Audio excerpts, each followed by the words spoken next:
If you don't know, they're big in the ecom space, helping people get over 35 million in business. So I launched a pet product brand by myself and learned a lot. You can't have that fear in what you do because more power to them.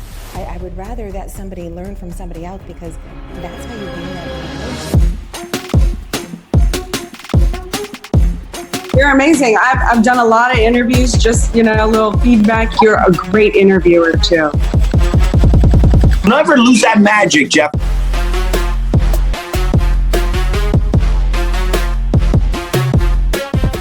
What it is, Jeff J. Cunningham back with the Never Forget This podcast. People and brands and things you never want to forget. Guys, I got a real treat for you today. What brand is to me is when people brag about you before you enter the room. And I've seen more people brag about these people that you're going to meet. And they are, I'll actually do the intro now, okay? If you don't know, you will. It's on Instagram, it's Juli and Crafton and Jeremiah Crafton. Which Jeremiah, I love that name. I might name one of my kids Jeremiah. But if you don't know, they're big in the ecom space, helping people get over 35 million in business. And it's sometimes when you say something that shocks it. But before that, I'm gonna let you guys intro. How you guys doing? Hey, thanks for having us on. Yes, thank you. Welcome to having on. All right, so really quick, I want to get into this. So how long how did this all get started? Like, tell people a little bit about you and the business and that here. So I actually hired Jeremiah for a CFO job for a company I was running. Is how we met on a professional level.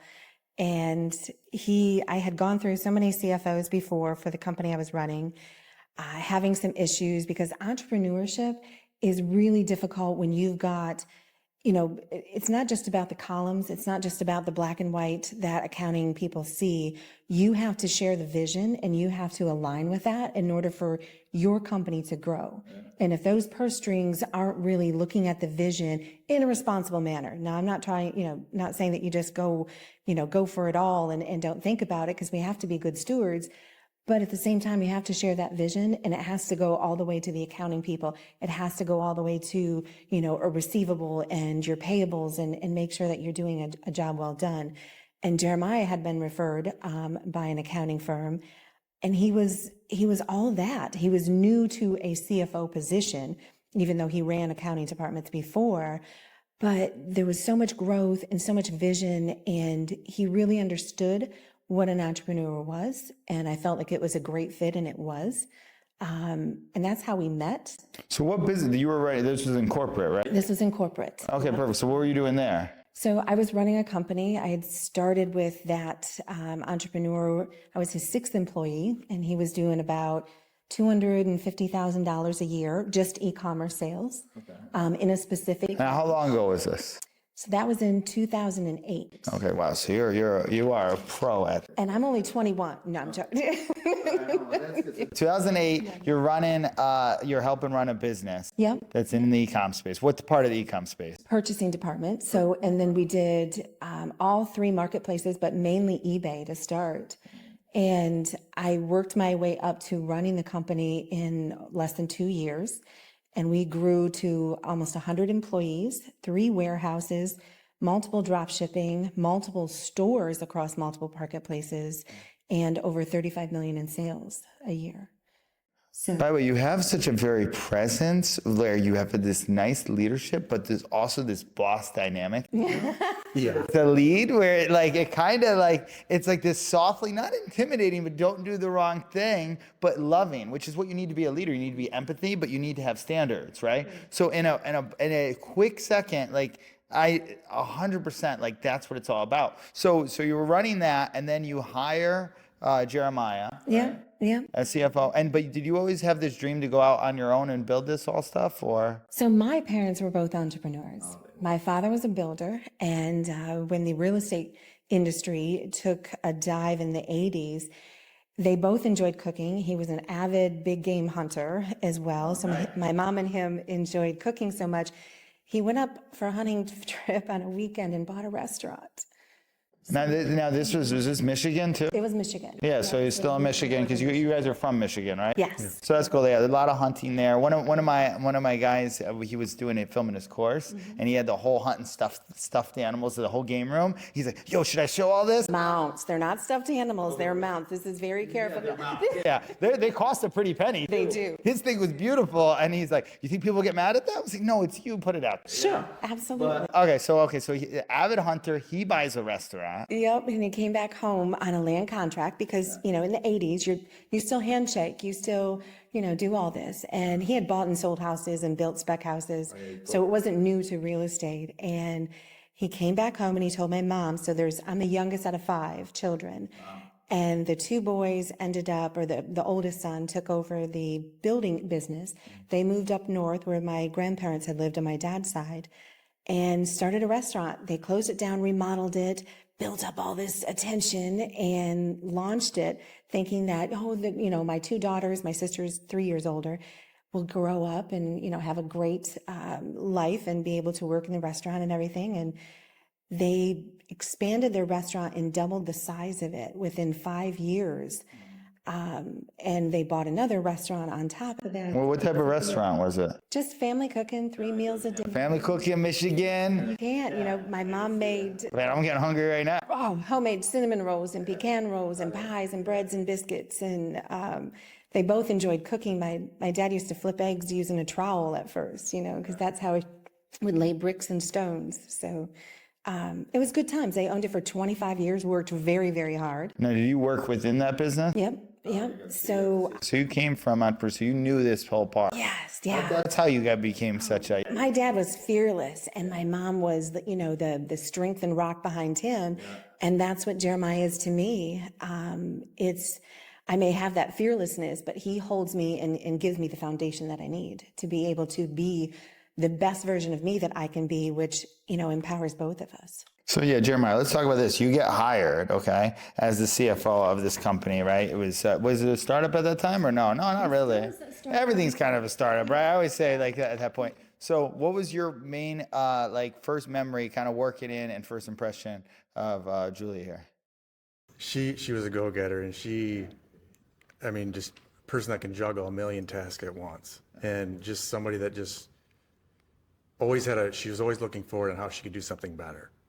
So it was different, and it took me a little bit of adjusting because I was used to sitting in an IT department at the time. I went from accounting to an IT department and sitting back there. So it's going from that to being in an executive seat at a company and trying to learn everything. And she's coming to me with just a ton of different projects and trying to figure out how to handle that. So you're the IT guy, man. So that means people were bugging you left and right, right? Yeah. Dude, so I worked at a behavioral middle school, but it was in the IT department. So I wasn't really IT, but since I was the doorman, I was getting caught on IT questions, right? So, and I was the smartest guy to never know that I wasn't the smartest guy. And the other IT guy I'd always connect him with. But man, I give you a lot of blood. So you have a lot of patience then. I do most of the time. You need it for that. So, okay. So then you come in now, you're in here now working with her. You come in part of this business. Now you just came in finance. Do you understand the whole Ecom, Amazon stores? Did you come from a? I did, because I did it for myself. So I did private label when I first started. Oh, did you really? Yeah. Oh, well, no wonder you guys are a rock star team. So I launched a pet product brand by myself and learned a lot. Oh, that was like me trying to do my hoodie brand. If you ever go on my YouTube channel, you see a ad that I did with Santa Claus with a white hoodie. Made me no money trying to do it. I didn't try and do it totally by myself, but yeah. So I know that. Okay, and then you knew this in the interview process, like, hey, okay, he obviously is like. So that was always the flag because we were an e-commerce store, because what we do is not rocket science. We're not reinventing the wheel, right? You're selling product to people who want to buy it. Right. And so it was, I remember talking with the owner, and that was a red flag that he had, that was part of his passions, was that he had an Amazon store.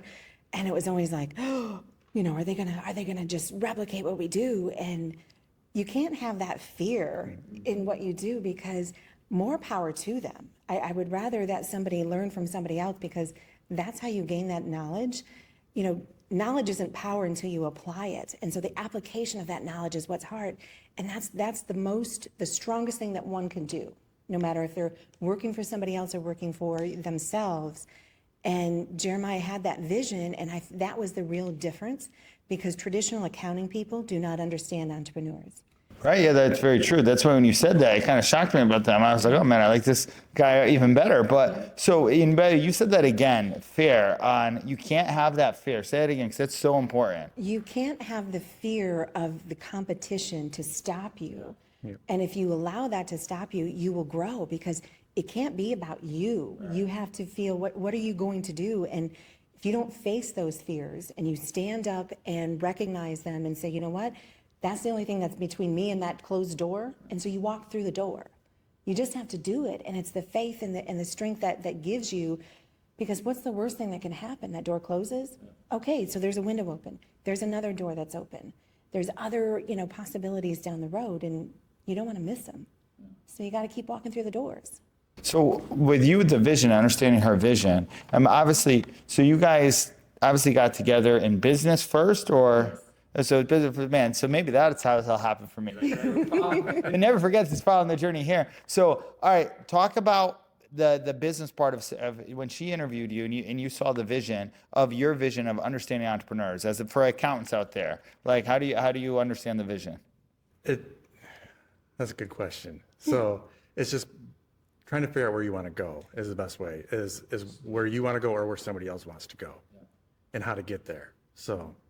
If you don't have those targets set, you're never going to reach your goal. And you can't shoot at something, you can't hit a target if you don't know where you're aiming. And so if you don't set it, you're done. The other thing is, don't be afraid.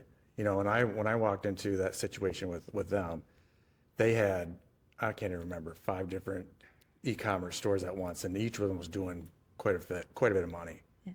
So I'm used to a private label, one brand, doing it myself. And then I'm working in an IT department, and then I'm getting in this situation because somebody told me, hey, I really think you'd be a good fit for this. So first few weeks getting into that job, trying to learn what they do, and then her trusting me enough to say, what do you think about this? How, here's an issue that we have, how can we get through this? So being able to work through some of the problems to get us to another level. So talk about that then, because so for layman's terms, for people who don't know, Ecom, Amazon, these type of stores, what is that? Explain that really quick so they kind of get a... So it's essentially having a brick and mortar real estate that you don't have to lease. I mean, there is a lease because there's a monthly fee to be on a marketplace of Amazon, Walmart, or eBay. But because they have a marketplace is set up where people are ready to buy. So like social media, where you have everybody's eyeballs on it, they're not necessarily ready to buy because they're looking for entertainment, they're looking for connection, they're looking for approval, and so many other things when they scroll through social media. But on a marketplace like Amazon, you're looking to purchase something. Search, I go to eBay, I'm looking to buy a product. Exactly. Amazon, I'm ready to buy a new iPhone case. Yes, your wallet's unlocked, and so you've got to figure out how to get that product that you're selling or products that you're selling in front of those eyeballs so they'll hit click, right? Yeah. And each strategy is a little different, just like a social media has a different strategy. eBay people sort from lowest to highest. Amazon people don't, because they've trained you Prime is the best way to go. Right. So next day air, 4-day shipping, or 4-hour shipping, or 2-day shipping. Walmart's a little different scenario in situation. You've got to give a little bit additional value in order to make your Walmart algorithm warm up to you. Where some of the other ones don't. So you're filling all the back end of listings with keywords and the right pictures, because people buy the pictures, right? You don't look at the description of the products unless you need to know a specific size. You buy the pictures. So you've got to have that videography and the photography really nailed it and show the best parts of the product, and then give quality customer service. So yeah, I'll say, I was saying before, guys, give me a good gift to read people and all that. Yeah. I literally have bought products like off Amazon, just not looking at reviews, not looking at pictures. I need it, buy it, and buying the wrong product sometimes, but never really return it because it's fine. Like it's the iPhone case or whatever, right? But as I was studying when we were launching someone's ebook to make them an Amazon bestseller and all this stuff, I was looking at how people, getting the reviews, getting everything in there, and just so much that goes into that side of the world, right? I do online business courses, all that side, which is a totally different side. It is. Can that be considered ecom? Not really, right? Like kind of, but not truly. I don't think. Well, if you're selling anything, a product or a service online, it's ecom. Right. I mean, that's the generalized term. The difference is when you're selling on a marketplace, you have a storefront. Right. So it's just like having that storefront in, whether it's a mall or on the corner of, your neighborhood. It's same. So how did you get started? So you went from a restaurant, helping your thing, and then you worked for this big company that had what, 5 Ecom stores going on, where it's all Amazon, eBay, and all that too as well. Yeah. Okay, and then so how do you get started in this business and be like, okay, I'm gonna go out and start this? So, I had grown the company to where I was stalling out. I was at a point where, you know what, I didn't know what to do next, and I didn't like that. And if I couldn't lead somebody where a path that I couldn't see, that's not a good leader. And it was just, we had private equity that was, looking around and talking to the owner, and I had no reason to start over again. It wasn't what I wanted, to be somebody else's employee. And so it would just worked out kind of fortuitously that, I had been experienced with, I was raised by entrepreneurs. Now his parents are, GM, and his mom was a hospital administrator. She's an RN. So that, that traditional method. But I'm like, we can do it better. We can do it better. And so we decided, all right, I was doing some consulting at the time. Jeremiah started the business, and this was after we got together personally as well. So tell me about that. So how do you guys get together personally? Because there was a girl, I don't know, I'll say it. Who because I help people basically build an ebook and sell stuff online. She wanted me to build an ebook. She's like, we could be like, do you know Alex Ramosi is and that? So she's like, we'd be the Alex and Leia stuff. So we'll sit around all these coffee shops. We'll document because you want to build the coffee shop, and I'm your brother. And I just moved to Miami, so it's like, oh, okay, good idea. So I'm sitting there with her doing it all, and I'm like, well, I don't want to mess around with that. I'll just keep it business and help her grow her ebook. But then and I was very clear on I didn't want a relationship.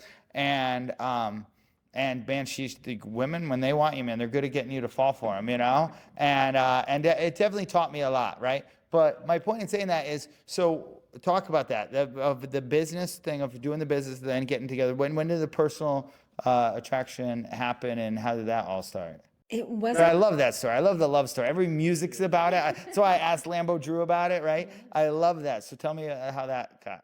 So it wasn't, it was very professional. I had a lot of employees at the time, so it was not that was not a mixed. I had 2 sons from a previous marriage. Wasn't looking for anything different or new. I was just focused on the career. And Jeremiah was in kind of a similar situation. He had 2 children previously, a boy and a girl. And so, it just sort of happened. We had so many similar interests, and enjoyed talking to him. I had never found somebody that I could talk to, but then listen to, and had the great ideas and super strong, faith. And it was huge. It was brand new to me. Most people, like you said, they have a purpose and a reason. And so it's sort of a one-sided conversation or reality because of what they envision at the end of the day. And he wasn't like that. He listened and talked, and we had so much give and take in that, that it was magical. So, yeah. What was your take? I'm trying to think back. So how long ago was this, by the way? 2017. 2017. So yeah, quite a bit back. Yeah. Okay. It was just pretty much, we worked a lot, and it was getting to know, what each other values in life, and God definitely, and just where we've been in our past, and just kind of growing together, and going through, especially in business, going through the challenges of business on a day-to-day level, whatever's being thrown at you, getting through that. So as we were getting through that, it kind of drove us together. Yeah, then that'll happen. I'll ask you this question. What was the toughest thing in your life that you had overcome to now? What's that been?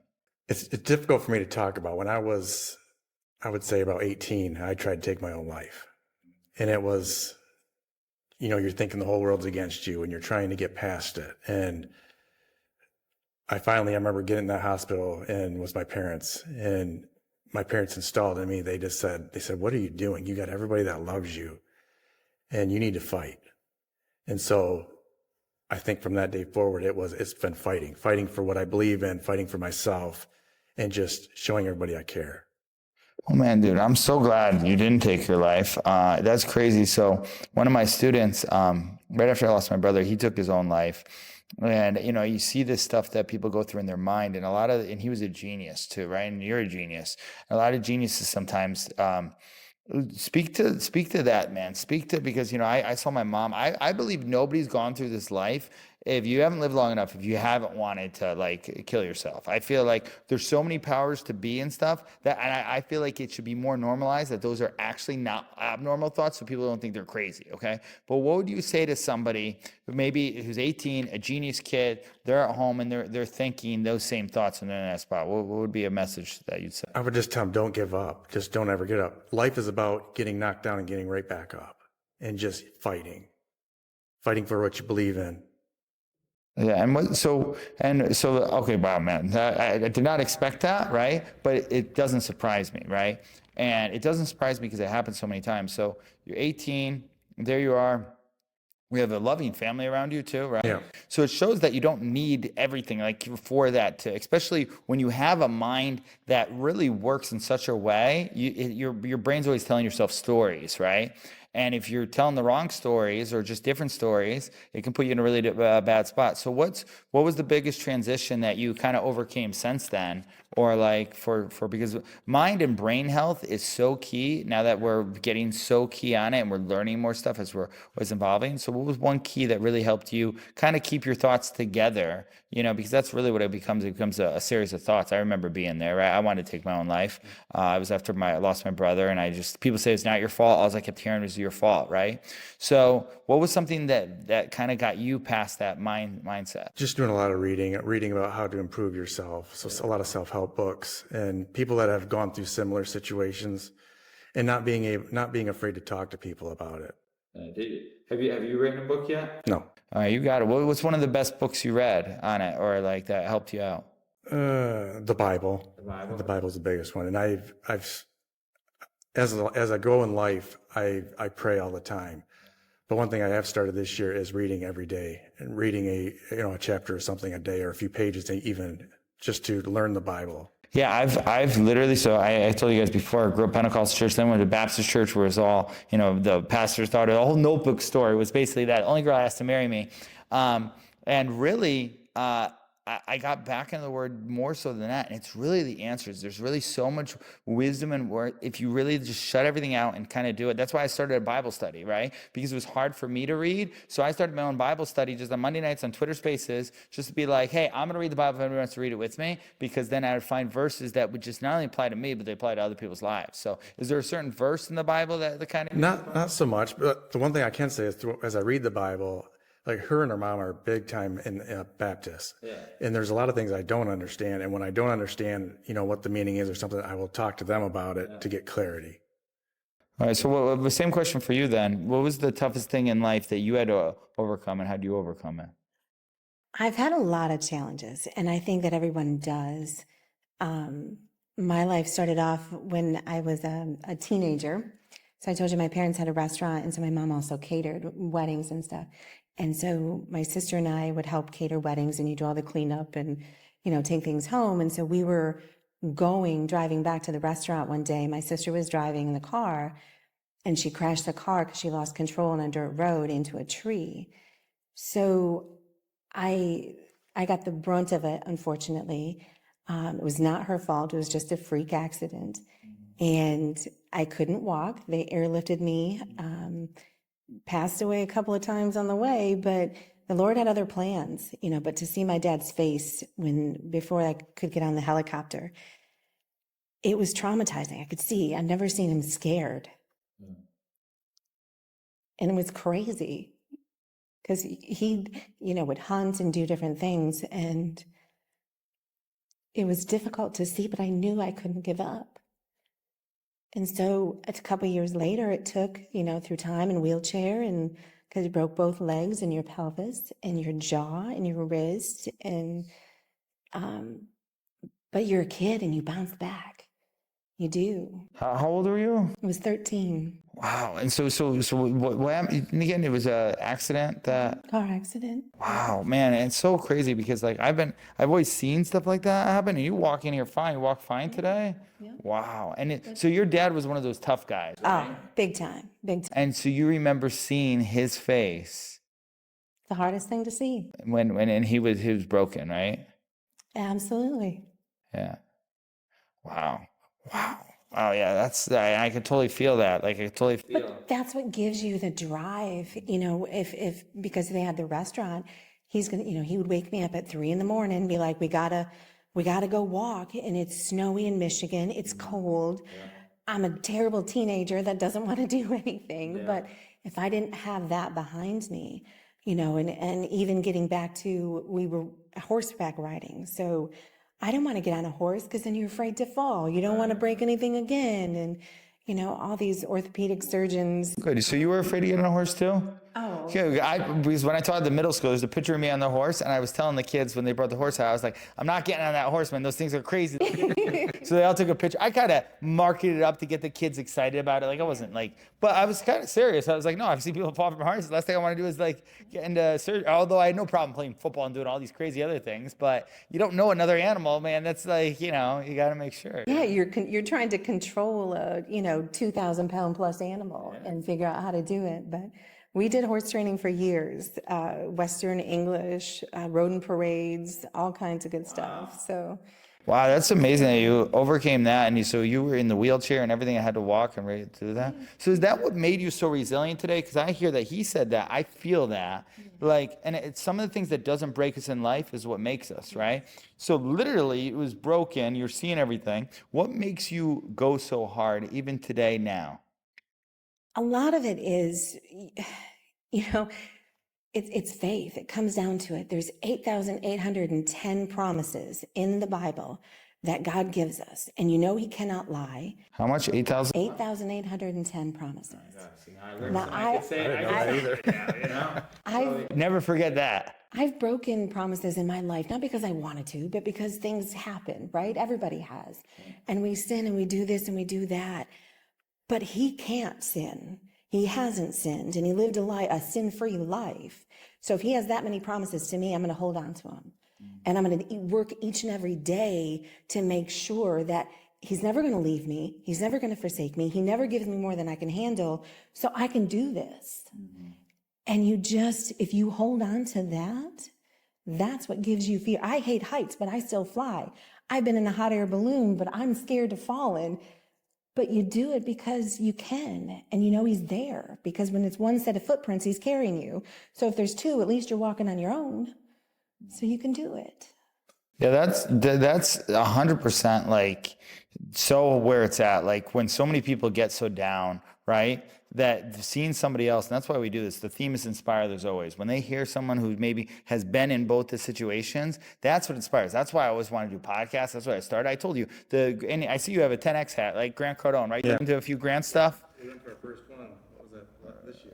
Yeah, be careful, man. They're great. They're great at I love it. I tell them the next thing I'm going to buy when those guys call me is the 10X health franchise, because that's it, man. That's all I got. But I love them. I wouldn't be where I am with Grant Cardone. Actually, one of my mentors just said, Jeff, you're the next Grant Cardone. I was like, man, I want to be the next me. Yeah. And people used to get so mad that but I wouldn't be where I was. There was a video I just posted where Grant always will charge you up, right? He likes a little stuff. But that's what I need, man. I need a little bit of that. So talk to me about exactly your journey, okay, into when you came from, so now you're in the business, right? And an Ecom business, and really so I've been around all the marketing masterminds and all that. Yeah. And I actually, because I was like, I literally looked at what Grant did, right? When I watched the video on depression, I said, this guy could do it, I could do it. So I did my first mastermind in Cancun, Mexico. I was telling you about this.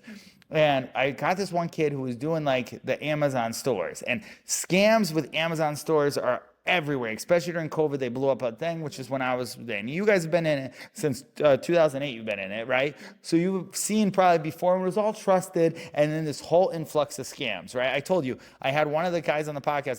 There's so much trouble. I was like, I'm not even going to air it, right? So when I spoke at the event and I brought everybody there, I had a kid who basically did a thing, and I don't think he really meant to. I just don't think he did his due diligence, right? So talk to somebody, because there's a lot of people. I was actually just at a Miami event too, and people were selling stores for 100K, and I saw this fireman guy who's like put his last savings into it.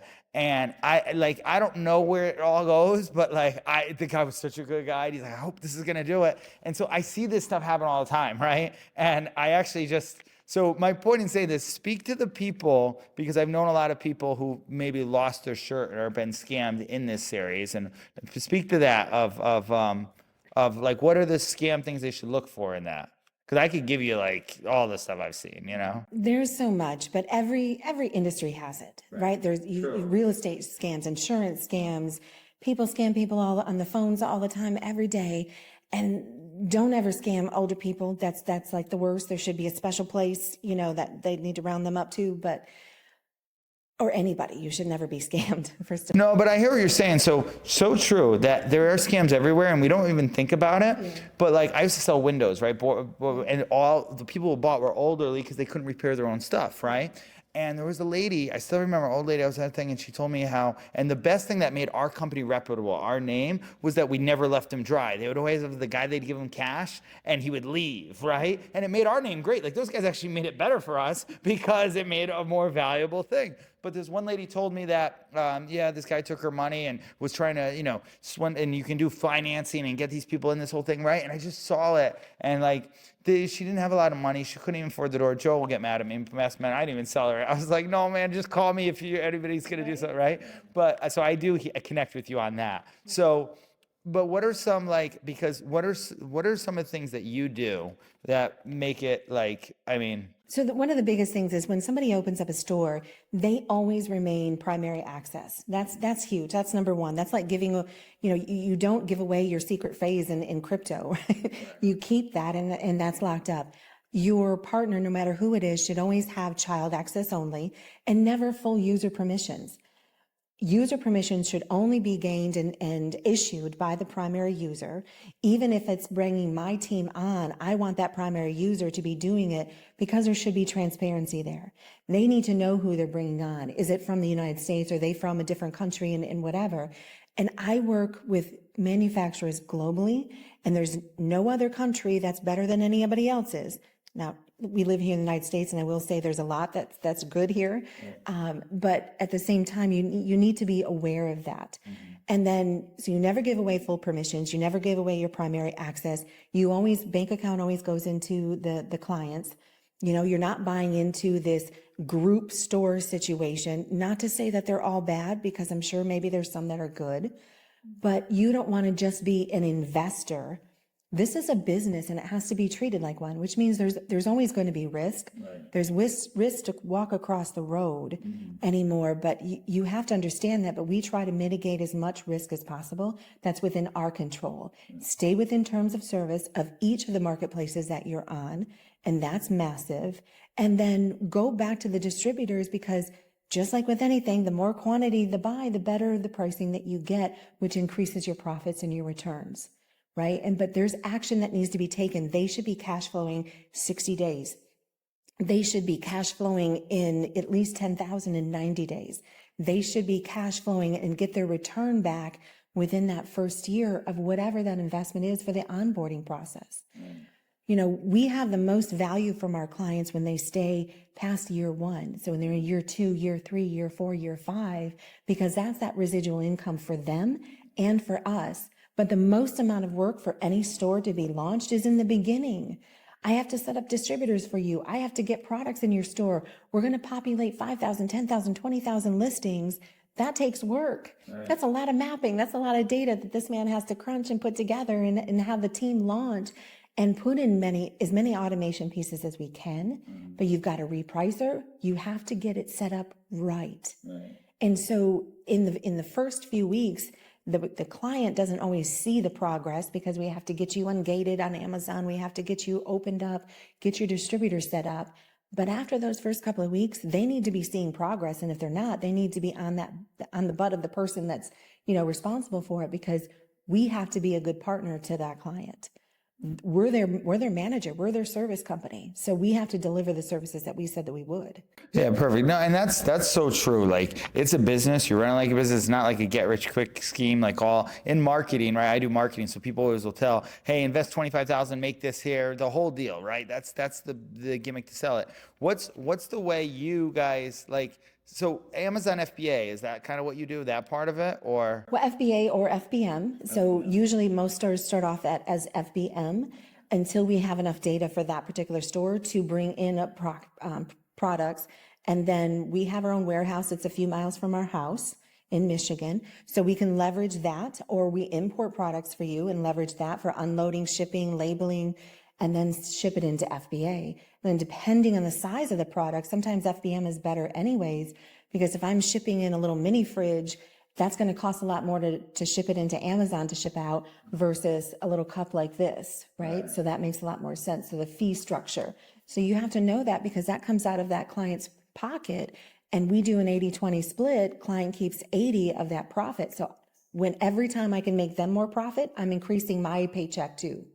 And so it's a win-win situation for that. That's good. So how does someone get started? Like, obviously you're the expert at this, but like you're expert at this too, right? Like, kind of in a way. So like, how does someone get started if they want to do, what's the name of your company again? JJUnlimited and JJC Automation. The same initials. I always say Jeff J. Cunningham, possible future president of the United States. There you go. I always said it. Actually, Leah Halpern, shout out to her, when I was saying at Epic Talks, one of the events down here, you got to come, a great event. But she's like, don't say possible, say you will. I was like, hey, let's not put that out there. That's a lot more, right? I like Miami right now. I don't know about Washington, D.C. So, okay, so what was the thing that you did that kind of, that made you start JJC? Like, what was that? Where'd that come from? So it's funny because she was driving an hour and a half to work, and I'm at the time she says, I told her, she asked me what my goals were. I said, I really want to run my own business, have my own business. Yeah. So she says, well, what do you want to do? I said, e-commerce. And so that's where our experience is. So she was driving an hour and a half to work for a purchasing position at the time. And I'm in a department store. I think your Walmart's, Target, you name it. And I'm in the clearance section, scanning items, trying to figure out what I can make profitability on, and started from there and just growing from there. And so she'd get out of work, we'd end up meeting at one of these stores, and we're both in the aisle, probably looking like crazy people scanning items. So we just grew it from there.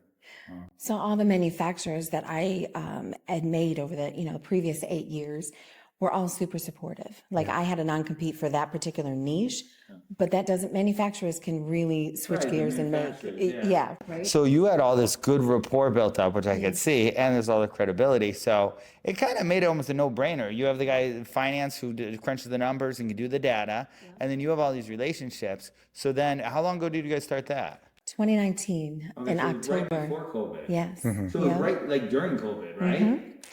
So did you have any like hiccups during that when you guys started then too? No, the Or did it boost during It did boost. everybody? Yeah, that's right. That's why everybody was getting into it, and then they were trying to do it. The biggest thing I remember during that time is, when we were trying to talk about going into business, and she was telling me, you need to go.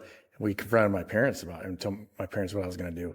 And my dad looks at me and he says, are you crazy? Because they're all, 9 to 5 jobs they've been in 30, 40 years. 401ks and pensions. When I went to go buy my first 4 unit, people were like, are you crazy? You're going to have tenants. So, do you want all this? I was like, yeah, because I don't want what we have right now. Yeah. Because fear stops them. Yeah. Exactly. That's it. Fear is a direction, right? You can either retreat or you can go into it. And every time you attack it, man, especially if you have the Lord's favor above and you can, then I think, I don't even know what verse of the Bible, but whom shall I fear, right? If you haven't, like, literally, we're unstoppable. It's flight or fight. And most people definitely go the flight and they don't fight.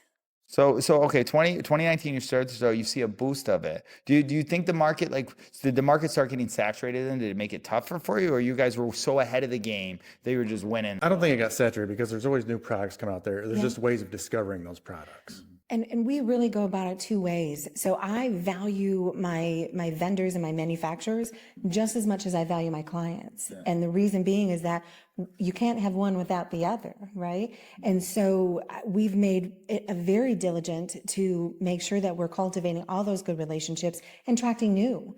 So when we do marketing, we're not just marketing for new clients to come on board because we've always been referral, but we're marketing to attract those brands, small to medium, who are struggling to make sales. And I've got a whole bunch of clients that are ready to buy, right? So then why don't you just, it's a perfect marriage. Oh, we're a great connection because I have so many people starting brands. There was a guy, we're going to build out his course. He did to get his people ready for Walmart stores because he does Walmart store stuff, but there's a lot of e-commerce stuff, right? So in my business, and you know, because you did consulting for a while, right? You learn so much when you're just trying to do the same vertical like we were saying, because I'm like, oh, wow. And it's so, I love business. I freaking love business, right? So it's so hard to win. So you're definitely great on both those sides. And then, so who's your perfect client that comes to you? What does that look like? The perfect client that comes to us is, I love everyday people, but everyday people who are looking to change their trajectory of their life. They, typically have to be making some money to have this much capital to be able to come on board with us. And then I'm only limited by the amount of capital that you have access to from an inventory, right? So there's a little bit of a cadence to start with to scale stores once they're first opened. You could buy an existing store if you wanted, but I really prefer to start fresh and have them start their own. We do build brands as well. That's both sides of our business. Right. But at the end of the day, when we're looking for these stores that they're looking to just get income from, they don't care what they're selling. I don't care what they're selling. In fact, I've made the most money on products that aren't sexy at all. Right, I know this. One of the first courses I bought, this guy, do you guys know who Ty Lopez is? Yes. So one of his mentees made it like $1 million in drop shipping, okay? I went to this event, I met this other guy out there who spoke, who I'm still friends with today, Dan Fleischman, he's down here, great guy. Yes. Anyway, but I went out there, I bought his course, he's like, who wants to make money off Instagram? So I raised my hand, and by the way, I won't say his name, but I raised my hand. He goes, who would pay $8,000 for this? And I raised my hand right away. And so it gets everybody like looking like this guy. And I remember him looking like, man, he paid. So he sells it for $9.97. I buy the course. It's 6 weeks, and it says how to make money on Instagram. And he basically says, post in a tight t-shirt, find a Maserati, post it, go buy the fake followers here and repost it. That's how you did it. And so I remember all the members in the group. This was 2016, right? Right after I lost my brother, I was like, I'm getting into this. So I sit there. And the kids go, hey, do you think this was a scam? I said, no, because I didn't know that's how people did it. So I learned, right? And I said, but I knew the course wasn't about dropshipping. That's how he made his money, right? And he knew to source products, how tough it was. And I knew a little bit about that. But I decided, hey, I'm just going to document and just brand and just show all the stuff for where it was. And it was the best feeling because as I saw certain people who then did that, I saw their brands rise and fall. And you just stay so true to yourself on it, that's what kind of rises. But I did learn quite a bit about dropshipping. That's why I attempted it at a time, right? Not with the knowledge of the data guy or anything. Just like, oh, let's see if this works, right? Which is good. You always learn as a lesson. But so if a client comes to you and they're like, hey, we want to, work with you guys, right? To basically, your best advice is for them to start their own store, kind of? It is. So, as a company, we have two packages that are by far most popular. Besides, we can do consulting for clients as well. So if they already have a store and they're like stuck. Right. If they have some stuck, then we'll do consulting with them and, figure it out, because it has to be a group. It has to be a team effort. And we continue to learn. And that's why I kind of grinned when you said expert, because you can't stop learning because it changes all the time. So why, you can't stop that learning. You have to stay, continuing education is there for nurses. It's there for, high-end people in their jobs because they have to have it. So if you're an investment broker, you have to go to Con Ed each year, right? So many hours. It's mandated to keep your license. It should be mandated for every business, because if you don't do continuing education, you will fail and fall. And so you have to, and it changes, the landscape changes, the software, the applications. So you have to stay on top of it. And if you're not trying it, which is why Jeremiah does such a great job, because he, keeps up on new stores that are coming online, new software that you can do as plugins or make his job a little easier. If we're scraping websites to get information and listing content, I need to know how best to do that and how we can be more efficient at it. And so you have to continual process of changing and the way that we do business. The rules too. Rules change, Yep. especially like Amazon can be daily. Let's talk about the rules changing and stuff. Like TikTok Shop came out, right? Yeah. They're trying to shut it down. I know I bought something, actually, I don't even have it here, my tripod, but I bought it off there. They sent me a free item, so they're really trying to court people onto it. Yeah, now my TikTok looks all like, and I try not to go on there because it's really a time suck. Like TikTok, they definitely did it, but it's QVC network. People are up there with all their products around their house doing it. So like you really always continuous learning, because I'm like, man, now I got to learn this stuff too, right? Do you ever kind of get like that? Like, what's your take on like TikTok Shop? Do you think it's a player or? It is a player, but it's the same as Facebook. It has to not just gain immediate access, but then it has to be scalable, right? Yeah. And so how do you make sure that it's scalable? Because we look things as a business, and even though brick and mortar may be the old school type of business, I still believe that there's some brick and mortar that should stay up on top of things, and you should be able to have that avenue. So we do only stay to the tried and true methods that are big enough and be consistent, but we have to pay attention to the new and upcoming ones because they may overtake it. And so he's got to figure those out and see where it's going to go, because if it does become a big player, I want to be able to have the first to launch it, for our clients that are going there. So we do beta testing with ourselves. Yeah. And then after 6 months to a year, if we've had success with it, hey, we're rolling this out.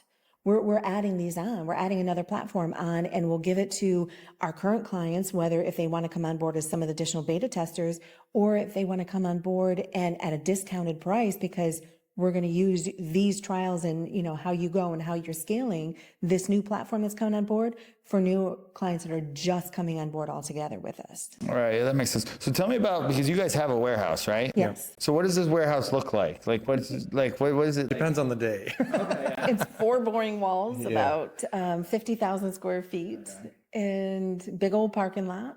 Who spends more time in it, or do you not have to spend any time in it? He does. That's what I figured. So tell me, like that does not sound like sexy at all to me, right? Like I do not want to own a warehouse. Like this studio, like I'll trim some of this, but you need that though. A lot of people that are kind of like scammed, they don't have that, right? How important is it to have like a warehouse or something? It's very important. It allows us a lot more flexibility. We can bundle items if we need to. So if we have a product that's not selling, we could take another product, add that to it, and be able to sell that product. You guys are like literally doing it, and that, which is key to be, because I can see through so much smoke sometimes, right? Of people like, well, we get it here, we do it, but you can do some form of drop shipping. The drop shipping is okay to do, right? Legitimate dropshipping. Legitimate. Yeah, I'm not talking about marketplace to marketplace. I'm talking about legitimate distributors or manufacturers that blind ship to the end user customer.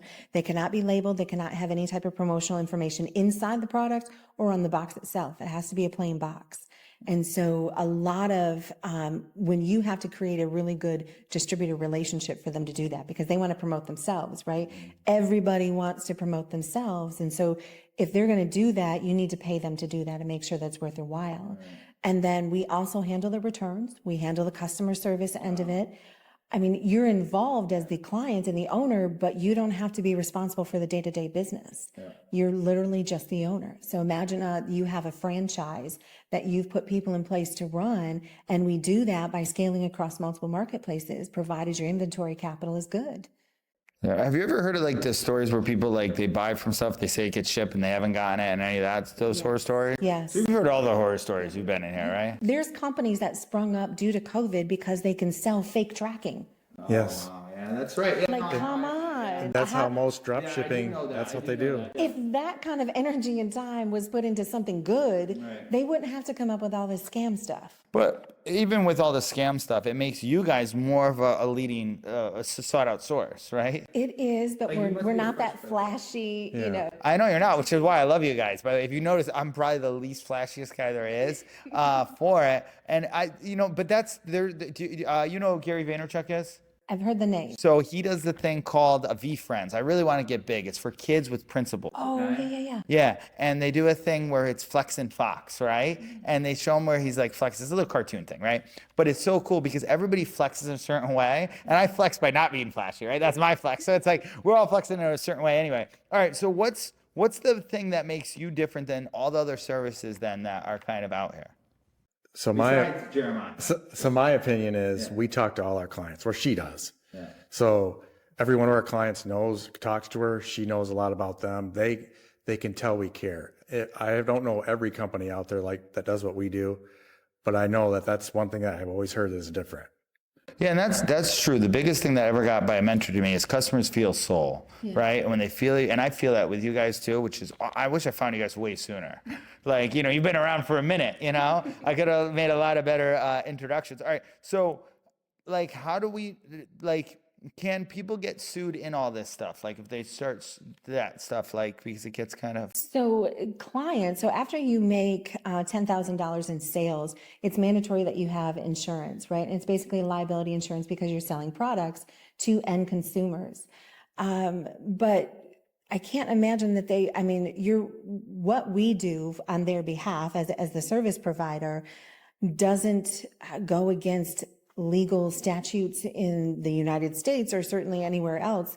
We do importing, we do exporting. It's not, I can't imagine how a client could get sued. Now, there are companies who scam people that would get sued. I would say yes, for sure. We've heard a lot of horror stories, and it's not always roses and petals and rainbows. It's business. Right. And so we've struggled, but one thing that does make us different is when there's an issue with a store or a client or a product, we're there with them, if not leading the charge to figure it out and making sure that we're connecting through our network and figuring out, because we're very involved in the blogs and what's going on with the marketplaces and what changes that they're coming down the pipeline with. And people who work with us and work for us are as well, because you have to stay on top of it. I mean, it's just like filing someone's taxes. A CPA isn't at the end responsible for what's going to happen. And once those get filed, you are. But we do not do anything on, the illegal side. So there would be no reason for anybody to be sued.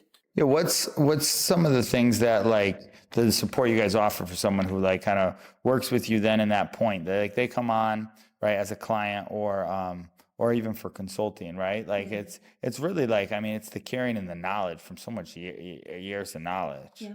And it's making sure that all of our employees align with that, because I want to make sure that if I can't be there to talk to them, that somebody is taking care of them and that mother hen, but at the same time, she nudges them out of the nest to make sure that they can fly. Right. So you want to make sure that happens. And I want them to take care of those clients just as well as we take care of them.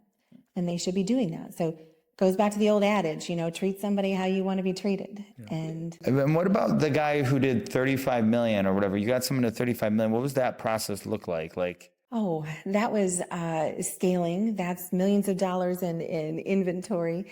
Was it one special product that took off that got that? No. We had over 500,000 different listings, and we covered an entire space of machine parts, aftermarket machine parts. Oh, okay, that makes sense. And so I may have driven tractors, 3 times in my life, but I could tell you, all the parts and pieces to antique all the way up. Because we're in that for that. Yeah, that's why I said it's not about if I like a product, it's about what the data says that product can do. Yeah. And so it's working smarter, not harder. So figuring out how to scrape websites and information.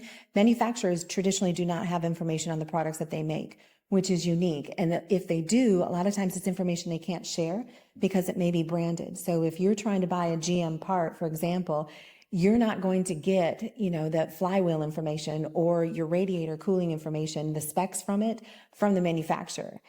Number one, they won't give that out because you got competitors. But number two, they don't make that for very long after they make the original vehicle. They contract that out. So those manufacturers have to then figure out how else they can sell it. Well, they can sell it by off brands. So what kind of car do you drive? It's a Mercedes AMG I had. Okay. So do you go back to your Mercedes dealer to buy a Mercedes part?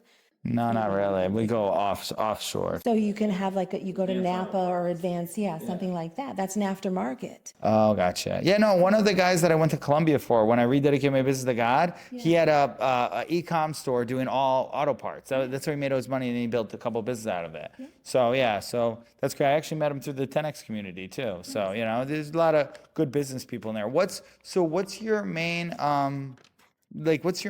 let me ask you this question then. In general, I'll ask both this question. Do you guys believe people care or people don't care? People care. Yeah. What about you, Jeremy? I believe everybody has good intentions. All right. See, that's why, by the way, for her brand that's taken off and she's all like, because she believes that, she sees it, so she goes. So if you do one thing, just one exercise here, and go and just say people care every day, you're gonna find. By the way, I love what you shared with me. Love how you come off. I build a really good rapport with people sometimes. And if nothing else, tell people care, you're going to find that more going forward. It really works when that happens. Your mind works in a different way. So you'll process, you'll find more stuff. It's so true. Well, you'll see the good in people. Right. And no matter, and you can't control someone's intentions, but you can choose to see what you want to see. And that's huge. Yeah, and the people, and I always say the people who don't see that, they've been hurt before, and the people don't care. So whatever you came from, or wherever you grew up, you've seen that. So it builds up your brain, builds up stuff on that. All right, so let me ask the 5 questions then here, kind of at the end. So wash dishes or fold clothes? So there was no nepotism in the restaurant where I grew up in with my parents, so we had to wash dishes. So that's my preference. I love to cook. Yeah, I was a dishwasher a little bit for the restaurant I worked at, and before I talked too much, they put me out as a waiter. But I love washing dishes if I had to pick. What about you? I had washing dishes because I can't fold. Yeah, I can't. I hang up everything. All right. All right. So what's one best money advice, money tip that you could give to people? Obviously you've amassed all this success. You've seen a lot of money come in all the warehouses. What's the best tip? The best tip is to always be searching for ways for your money to come back and multiply for you, right? And so you have to figure out how to make money faster, and then you figure out how that money makes more money itself without you having to spend extra time and energy. So setting it up, and there's so many innovative, everybody has great ideas. You just have to figure out what works best for you, and then put your money to work so it comes back to you over and over again, 7 days a week, 365 days a year, and 24 hours a day. Yeah, that's good. What about you? So mine's something similar to that. Mine is multiple streams of income. Yeah. So don't put all your eggs in one basket, because you never know what can happen. Yeah. I know that makes sense. That's true. What's the one relationship advice you give? Business, or you have both, right? Well, we'll start with you, Jeremiah. Don't ever give up. When you get knocked down, get knocked down and getting back up only makes you stronger. So I look at failure as a plus in life. The more times you fail, it only makes you stronger. What about you? For me, relationship advice. So you had mentioned, my oldest son is 27, and then down to 25. And Jeremiah's 2 children are 24 and 22. And so I think of you as you always have to get a life before you get a wife. And so when you're looking for someone, look for someone who challenges you. Look for someone who doesn't just, take you at, sometimes we like to sweeten them up and butter them up for things, but somebody who can see through that and see the real you. Because that's the change. That's the value that you bring to the table. And you have to understand that it's not necessarily about the persona that some people see because of, you may not be flashy, but you have an energy, and it's huge. But they also want to see the real you underneath that, because not every day is golden and rainbow. Not at all. But go check my lives on Instagram. Sometimes I'll do it. When I lose, I'll go. But one thing I would do that helped me, and you should do this too. Anybody should do this. If you're ever discouraged, and now I can't because they're YouTube SEO with the SRT, and we're growing our channel. Yeah. But with June, but I would go, and you can go back. When I was discouraged, I would record a video because it scared me to do it.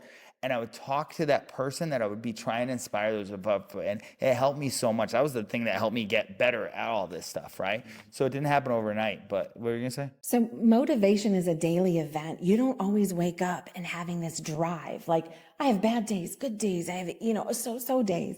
So motivation is just like taking a bath. You need to do it daily. Mm-hmm. You have to figure out what you're going to do and how you're going to get there, and what's the 3 to 5 most important things that's going to make you hit that target, which helps you reach your goal.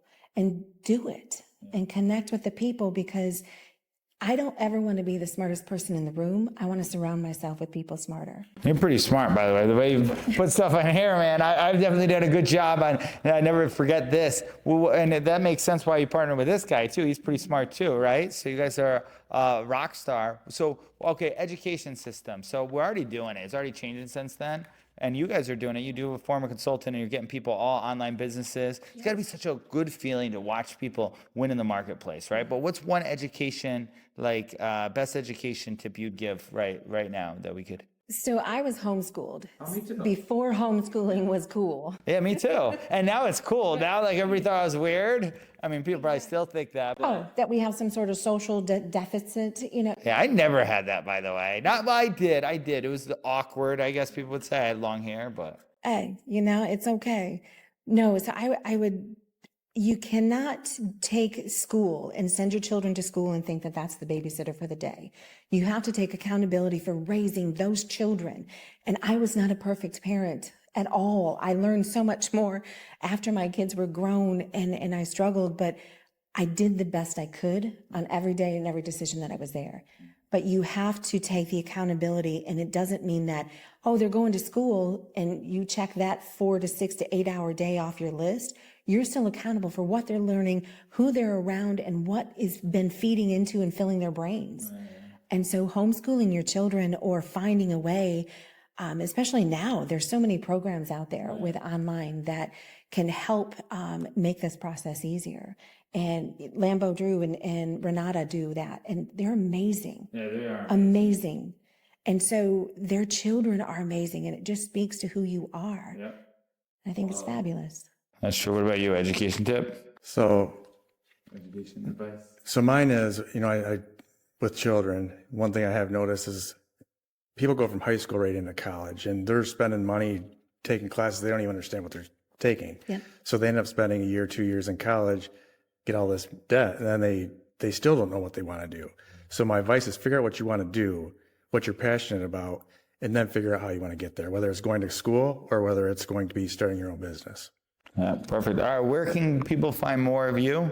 Say it. It'd be Facebook or Instagram. Yeah, what's the name? Say it. I want to hear you say it. Like Jeremiah Crafton. Jeremiah Crafton. Don't forget the name. And you? Say yours. Julianne Crafton, and we have JJUnlimited and JJC Automation. Yeah, it's .com, right? Yes. So that'll be all the link in the bio. But man, thank you so much, both. I'm so blessed to be. And by the way, I can't wait to see more. You guys are gonna put some more content out, right? Yeah, you're already crushing it, and you're gonna look really good here. So guys, thank you so much. Come on, I'll never forget this moment and a lot of stuff you taught me here. Thanks for having us. Thank you.